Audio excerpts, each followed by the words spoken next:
Pemuda ini duduk berlutut untuk melamar Anania dengan kostum karakter Bahubali seperti rencana favoritnya. Namun saat Anania berbalik yang muncul justru Tulsi. Sunny terkejut dengan mimpinya sendiri.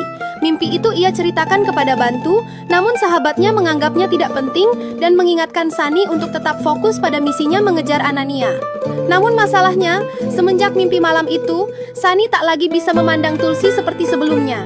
Sejujurnya, Tulsi memang terlihat lebih cantik dan menarik dibandingkan Anania. Namun Sunny berusaha menyingkirkan perasaan aneh itu dan kembali fokus pada misinya. Ia mulai mencari waktu untuk mendekati Anania dan memperbanyak kebersamaan. Sunny bahkan mengajari Anania menyusun konsep janji pernikahan. Di sisi lain, Tulsi melakukan hal serupa bersama Vikram. Kedekatan itu membuat Tulsi teringat kembali kenangan indah mereka sejak masa sekolah. Sekarang kamu memang terlihat seperti seorang pengusaha setelah bergabung dengan bisnis keluarga, ujar Tulsi sambil tersenyum. Tapi di dalam dirimu aku masih melihat anak nakal yang suka bermain-main. Vikram tertawa mendengar itu, mengenang masa lalu mereka. Tulsi pun ikut tertawa bahagia, dan hatinya kembali berbunga-bunga. Dengan senyum penuh keyakinan, Tulsi menemui Sunny dan memujinya karena semua usahanya membuahkan hasil. Ia merasa Vikram akan menjadi miliknya lagi. Mendengar hal itu, Sunny tak tahu apakah ia harus bahagia atau justru sedih. Hatinya terasa getir, dan ia sendiri tak mengerti dengan perasaannya. Sehari sebelum pernikahan, Vikram menemui Tulsi di kamar hotel. Tulsi sampai salah tingkah. Namun sebelum sempat berbicara dari hati ke hati, Vikram menerima telepon dari kakaknya. Percakapan mereka pun terpaksa tertunda. Malam itu, Sunny juga didatangi Anania. Anania mengaku gugup menghadapi pernikahannya. Besok, setelah menikah, ia akan sepenuhnya menjadi istri Vikram. Mereka bahkan telah merencanakan bulan madu, sebulan di Eropa, lalu ke Bali, Indonesia, dan terakhir Maladewa.